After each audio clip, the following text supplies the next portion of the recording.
Hey, what's up? This is Steven. I read you a poem. This is by Gerald Stern. It's called Another Insane Devotion.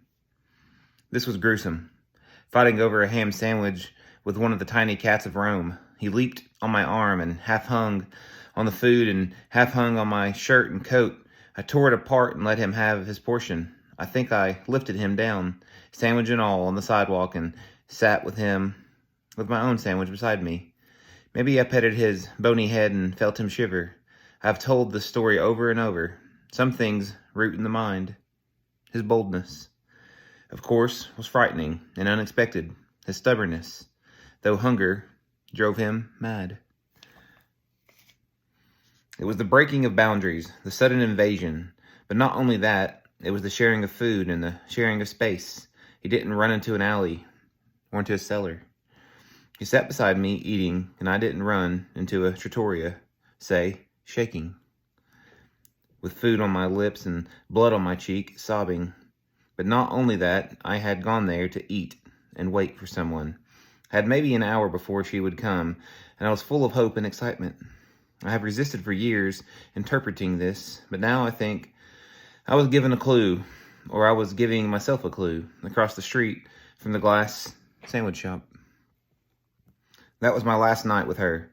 The next day, I would leave on the train for Paris, and she would meet her husband. 35 years ago, I ate my sandwich and moaned in her arms. We were dying together. We never met again, although she was pregnant when I left her. I have a daughter or son somewhere.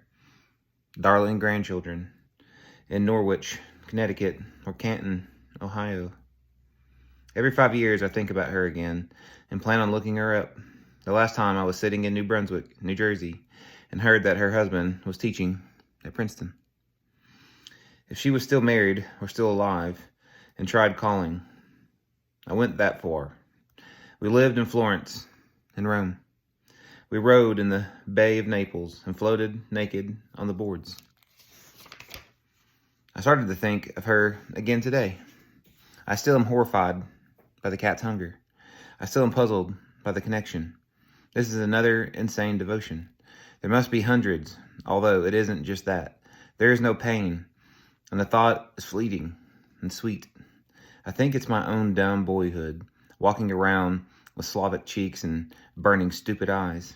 I think I gave the cat half of my sandwich to buy my life. I think I broke it in half as a decent sacrifice. It was this I bought: the red coleus, the split rocking chair, the silk lampshade. Happiness. I watched him with pleasure. I bought memory. I could have lost it. How crazy it sounds, his face twisted with cunning, the wind blowing through his hair, his jaws working.